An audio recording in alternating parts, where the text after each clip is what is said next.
Well, hello everyone. This is Morgan Hill, CEO and founder of Hill and Hill Financial, and I'm here with Matthew Parker, our other advisor here at the firm, and we're here for our one of our quarterly podcasts, and it's Morgan and Matthew Talk Retirement. And so, Matthew, good to see you. Good to have you on the podcast Yeah, today. You likewise. know, Matthew, as you and I visit with lots of folks, it seems like how do you produce stable, reliable income is always at the forefront of people's minds, and you see that. Yeah. A lot of people during their working years, they take jobs that pay them a salary because they like the consistent, reliable income that it provides to them. Hmm. And Yeah. in retirement, we believe that, it should be the same way. Yeah, it's interesting. Whenever I've asked folks, it's like, why don't you just take a commission sales job? Or why don't you start a business? We go, I want that paycheck every 2 weeks. It's like, what we like during our working years for the majority of us, we really like that in retirement. Yet we see people going, well, I pivot and I'm being told that on average it's going to be okay. And one of the things that we've always, said is, we don't like average paychecks. On average, Matthew, you got this much money for the month, but week 2 is a little tough. You still have the bills that keep rolling in, or especially in retirement, you want to go on that vacation, help the grandkids, or just, be at peace on the porch, right? And so one of our pillars, folks, as we talk about this, Hill and Hill is, our whole company is based on these 4 pillars, kind of like building a house. They're load-bearing walls. We just call them pillars.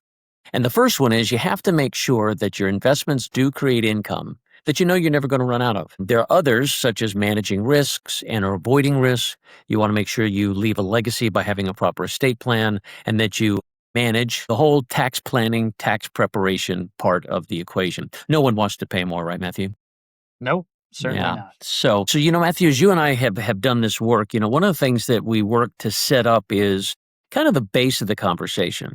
And that's really the purpose of money. And a lot of folks, they go, well, I've got all this money, but they've very rarely been asked, what's the purpose of this pile of money versus the purpose of that pile of money? What have you experienced when you've been talking with folks? Yeah, that's a great point. Different money serves different purposes for different people. You have growth, that's for long term aspirational stuff, maybe, some legacy giving, but Hmm. income is a different purpose entirely, and it should be treated as such. Yeah. You know what? If we've used this metaphor, it's a blessing or a curse, I don't know which, but I think in pictures. And this whole metaphor of building a better retirement, it's not wildly clever, but I do think it's appropriate. But we've always said, and you and I have talked about this, that the income is really the roofs, the rooms, the floors, the doors, right? Not to be alliteratively cute, but it works. You want to make sure that the roofs, the rooms, the floors, the doors, no one builds a house and says, yeah, we got this big open space. We're thinking about getting a door in here someday, but we just haven't got the budget around to it. No one sleeps well at night having a door that's missing and or unlocked and unsecured, right? So you got to have roofs, rooms, floors, doors. It's warm when it should be warm. It's cool when it should be cool. That's where we live. Well, that's really income. You got to make sure that that's stable, solid foundation, all of those things. And then we've joked about growth. That's really pools, patios, pergolas, it's the backyard. It's like, oh, I really love it. Yeah, but you don't live out there. Well, maybe some folks do in summertime in some real pretty areas, but you get my point, right? So you want to make sure that you solve for income first. Make sure the house is secure, doors are latched on, it's warm and cool at the right times. Then you can deal with the other. And by the way, folks, Matthew and I, we work on all these things, but we just solve first for income. And so Matthew, as you've really worked on this kind of income planning, and just all the software that goes with it. Why don't you walk our audience through kind of, once we have that as the foundation and we determine how much, okay, this is money for income, this is money for growth, kind of a process of income, expenses, Social Security, the questions that we ask, and then what's the outcome product that really helps people make better decisions about their retirement? Yeah. So as folks are nearing retirement, they start taking a look at, the assets that they have. You may have a 401k, your current employer, an IRA that was a result of, old 401ks from old employers. Hmm. So you got a bunch of different piles of boards and bricks in different places, but you're not sure exactly how they're going to line up and if it's enough to cover what you're going to need in retirement. So what we like to do is we take a look at all of the assets you have, all of your piles of boards and bricks, wherever they're at, and we develop an income plan. You can think of this, to use Morgan's illustration of building a home. This would be the blueprint, making sure that we have enough boards and bricks to cover the income that you need in retirement, and then see if we have room for growth with the fun stuff. So, what we like to take a look at is the cash flow first and foremost, just to make sure your inflows are covering all your outflows. We also like to take a look at taxes. You can take a listen to our previous episode on taxes to hear more about that. We also cover estate planning, just what can be left to heirs and beneficiaries upon your passing. And we also like to take a look at risk management. So what would happen if one of you were to pass Hmm. unexpectedly early? We can take a look at all of those scenarios. Yeah, Matthew is, and folks, is the product, if you will, if you want to just kind of think in your mind's eye, kind of page one of this. We just call it a written income plan, but it's on the computer. You can print it out if you like. But it will show a scatter line graph where basically the green line, you have the red line, income and expenses. And Matthew, we're real simple people. It's kind of like if you're building a house, this is a weak spot in the floor or a weak spot in the foundation. Well, that's what we focus on. Whenever we see the red line overtaking the green line, we go, time out. That's a problem area. I had someone a number of years ago, a little bit of gallows humor. The green line went below the red line when the person turned like 82. And he said, Morgan, so is that when I have to die at the age of 82? I said, no, Mr. A, you're fine. You don't have to die at that age. But it's just an area that we want to look at to see what's going on. So folks, you have this visual, which is very easy. I'm a visual person, but we also, for all of the folks that like spreadsheets and numbers, and I like those too, so does Matthew, we have a full cash flow, 5 years. You can see every month, just all the details. But first, it's like, yeah, my green line is above my red line. That's a thumbs up. Then the other is there's this bar graph that you do for 25 to 30 years. And it basically, what we always like to see is the graph, the bars going up. That means that as you're living your life in retirement, your assets are growing versus stable or declining. And so if they are stable, that's fine. But if we do see over time a decline in the assets that supports the income, well, that also becomes a conversation. And that's the very first page. And Matthew, it's really surprising how many people go, I've never had one of these. Mm-hmm. They just go, no one's ever put this all together for all of my stuff. And a lot of times we hear it's because they've maybe been with a number of different organizations. They have a number of different piles of money. No one does it regardless of the pile. They just say, well, if this is my pile, I'll help you, but I'm not going to help you with that pile. So talk folks through. One of the things with that income plan is also dealing with taxes, kind of those folks, marginal and effective tax rates and the whole aspect of Roth conversion, because taking money that's IRA, which is a big part, right, then converting it to a Roth can make a little bit of a dent in the assets. So people go, well, should I do a Roth? Should I not? Talk our audience through kind of the whole process of looking at marginal and effective rates and Roth conversions. Maybe it's a good idea. Maybe for some folks, it's not the best idea. Yeah, I'm sure a lot of our audience has heard a lot about Roth conversions. There's a lot of good information out there, a lot of people pushing them. We believe they're a good tool for those who it makes sense to do it. Uh-huh. When we're taking a look at taxes, there's really two numbers that we're taking a look at. We're looking at your marginal rate. That's the money that you're paying on any additional income that you earn. What rate will that money be taxed at? And the second number that we take a look at is your effective tax rate. This is really a blended rate of all your tax brackets that you're in. And really simple math, if you just take the total taxes that you're paying divided by your total income, that gives you your effective tax rate. Uh-huh. And so if we're looking at, a marginal and effective tax rate of, say 10%, but you're in the 22% tax bracket now while you're working, does it make sense to pay 22% now on a Roth conversion to save 10% in the future? It might, Yeah. it may not. Yeah. This is something we'll have to take a look at. Yeah, Matthew, you do a great job. And as we've done public speaking events together, you really talk about this as far as that marginal and effective rate. And I've heard it used, folks, kind of like rungs on the ladder. We may not have heard this terminology, but we know kind of what it is. The more money we make, we kind of go up like rungs on a ladder. And so you can be at 10, at 12, at 20, 22, 24, 28, depending if you're single or married filing jointly. Well, that marginal rate is the next rung.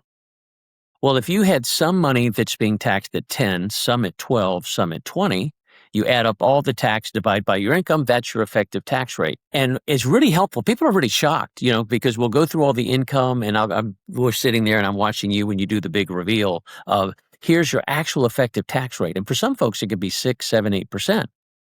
Because they're not only thrilled with that, because it's way different than when they were working, but at the same time, it's also how much am I actually going to be able to live on? See, it's great that I get this gross number, but we don't live on a gross paycheck. We live on the net after tax paycheck. So having this information mapped out by year, and I think, what are we doing now? Between 25 and 30 years on average? Yeah. Yeah. As far as the time frame and whatnot. So if we have 25 to 30 years and you can map that out. Now, as we always put in our disclosures, there are things that could happen, and the only things that are guaranteed are United States Treasuries, fixed rate insurance products, and FDIC insured CDs, right? Those are the things that are guaranteed. And so we're saying, well, this is a projection of what we're looking at doing, but pretty good scenarios with a lot of detail. And then the other great thing is people can modify it. I mean, gosh, Matthew, how many times have you gone through a modification that says, you know what, I want to retire sooner. I had a rough week and I'm done. Or we've decided to move to another state. Recently, you've been doing some work with some folks where we're looking at other states and their taxes to say, hey, we like it here in this state, but we're thinking about moving out there because that's where we really want to retire. What does this income plan look like for that place? And people go, I didn't know you could do that. And so it's become pretty powerful. Yeah. Going back to the blueprint analogy, these things aren't written in stone. They're an ever evolving and changing plan. As things change in your retirement and your life, we can change the plan to better reflect what's actually going on in. Yeah. And as we kind of make some final comments here, what it really gets to is historically and traditionally, one, folks just don't have a written income plan. I've been doing this for 25 years. Matthew, a little bit less than that, but you've been in the industry for quite some time. People we ask us, like, do you have one of these? They go, no. Or if they did, it was for 1 year that they try to extrapolate over 30 years, right? So they're saying, well, I hope this one plan works. But for the majority of folks, and we see a lot of people, they don't have one of these things. And then the other is for most folks, they've been taught for years about this average rate of return.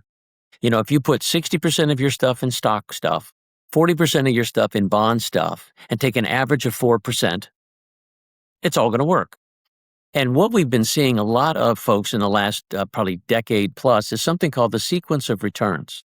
And people say, what's the sequence of returns? I said, you know what it is, but you maybe have never heard that term. It's the sequence of when the ups and downs of money. We did an analysis one time. If you went 1990, if you had $1 million, Matthew, and you drew out 5% a year, you'd actually end the decade, 1999, at about $1.1 million. Why? And people know this. Yeah, the ups were so big, it didn't matter about the downs. Then you get to 2000 to 2010. Same scenario, $1 million, 5% drawing out. People would be left with about $154,000, almost broke. Why? The ups were not greater than the downs were down. People go, yeah, I really felt it. It was kind of like the lost decade. And so now we're trying to retire into that. And we had a fresh reminder of this in June of 2022. June of 2022, I was doing some research. Most moderately conservative portfolios, right, the average drawdown, were down 15 to 17% by June of 2022. Why? Bond stuff, right, that should be a little bit more stable and conservative, moved very closely to how the stock stuff, all during COVID, right? And we had people come into the office and they go, it shouldn't do that. I said, yeah, but it did. And so that's why, as we're looking at income planning, folks, as Matthew and I make this a big part, and that's why it's the number one pillar, because you got to solve really for it first, is you got to make sure that you manage not just I'm moderate, not just I'm moderately conservative, I'm aggressive, but you go a little bit deeper with the risk conversation. What kind of volatility do you want with the money? Well, I don't want any on my income. That's a great point. Some people say, I want all my money to be safe. I can't lose. I said, well, okay, you can put it in a bank, but you might have interest rate risk because 25 years from now, I don't think CDs are going to be paying 5. And then duration risk. How long am I in this investment? Credit risk. What happens if the company goes kapooey? Market risk. What if another 2008 happens? And so all we're saying is when it comes to income, one, know the purpose of money. From that, map out a written plan over 25, 30 years, ideally, for your retirement life that looks at all your sources of money, cost of living adjustments, green lines, red lines, marginal effective tax rates. Have a really good idea. It's not guaranteed, but a good idea. And then make sure that as we're doing this plan, that we have not just an overall risk tolerance, but we say, what specific risks do I have to manage? And what risks do I absolutely want to avoid when I'm dealing with income planning? Because at the end of the day, it's all about confidence, right? I think about a house. Matthew, did you build fort? I don't know. I'm obviously way older than you. Did you build forts as a kid? I did, yes. I'm What old kind of enough forts? to have played outside. Yeah, isn't that great? That's why you're such a great guy. You played outside. Fresh air. You like to hike, you and your wife. Did you build forts like in the woods, or we did the living room forts, but did you do the forts outside? Mostly backyard, find some fallen branches, that sort of. Yeah. My brother and our neighbors when we were kids, it's just like there was no inside playing unless it was pouring down rain, and then it was even debatable. But it was all, you go outside and you build forts. And I'll never forget, jumping up and down on some of the elevated forts, being the younger brother. I was the structural engineer inspector, jump up and down. It's like, hey, is this thing, weight worthy? And, if Morgan came crashing down, it was, the older ones would go, okay, we need to, take care of that as I'm lying in pain, writhing in the woods. They're building the fort, right? Well, this is what it's all about, folks. When it comes to your retirement, you want to have confidence. You've worked so hard, decades, to get to this place where you can enjoy this next chapter, the go-go years. Yeah, and you're prepared for the slow and the no-go years, time with the family, time with the grandkids, vacations to places that you've dreamed about. And what you don't want to have is a non-structurally sound fort. You want to be able to jump up and down and know that it's built on a good foundation. And that's what we're all about here at Hill and Hill. And so as always, it's a pleasure. Matthew, you want to give folks that 800 number that they can call? And again, thanks for tuning in, folks. Yeah, you can, if you're interested in income planning, you can reach Morgan and I at 800-887-9647. Folks, thanks so much. Hopefully this has provided a little bit of assistance, and we'll see you next quarter as Matthew and Morgan continue their talk on retirement. Thanks again.